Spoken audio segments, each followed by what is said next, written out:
Hey, what's going on? It's your boy BT, and I came here to talk some boxing with the thousands of True School Sports subscribers. Now, as you guys can see, a bit of a new setup. Shout out to those paintings in the background.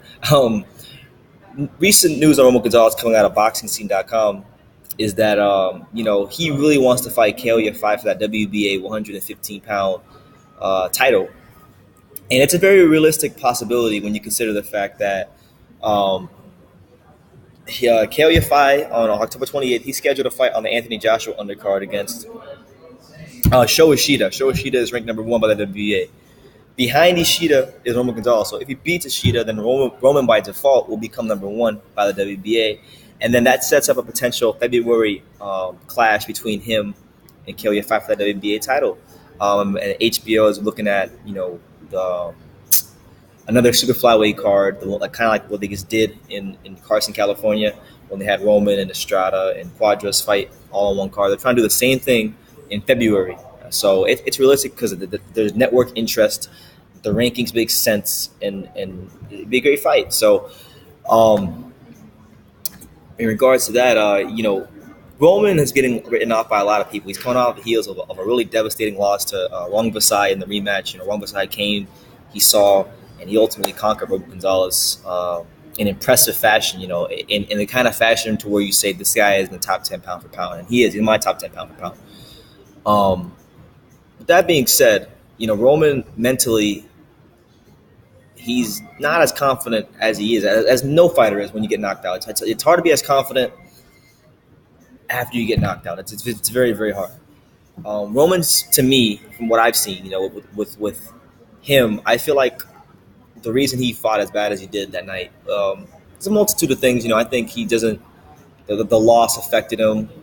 I do think that with him, the fact that his trainer for his whole career passed away after the Quadras fight. He's had two different trainers the last fight. The last guy that trained him was from Japan, from the Tekken boxing gym, who was Kamagai's trainer, and he had him trying to fight a game plan that it's not in his skill set to fight. Roman Gonzalez is a pressure fighter, an inside fighter who can roll shots really well while moving forward. He's not a guy that is going to box off of his back foot. That's not who he is, and that's not who he wants to be. So why would you try to have him fight that way, And by the time he actually figured that out and started having success, Wang Vasai had just landed too many shots in that fight, and Wang Vasai had already, the damage had been done. So as far as him fighting Kal Yafai, I think Kal Yafai is going to be a tough fight for him, just because I think Kal Yafai, much like everybody else in the division, is a little bigger than him, is a little longer than him, he's younger than him, but I think it's somebody he can beat, and if he beats him, all of a sudden,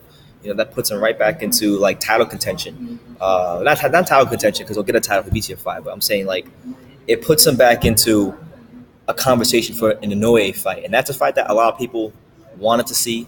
I'm not sure how many people want to see it at this very moment, but if he beats Kal Yafai and snatches up the title, then that fight all of a sudden becomes interesting.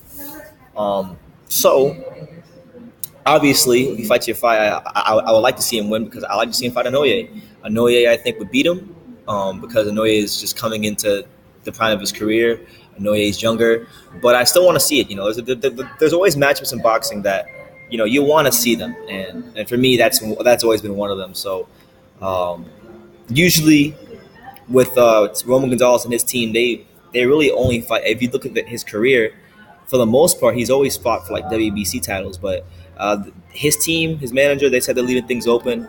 And as far as a fight with him and Kal Yafai, I think it makes a lot of sense. Not even just from a boxing standpoint, from a business standpoint. Because if he fights Kal Yafai, he's going to have to fight him most likely in the UK.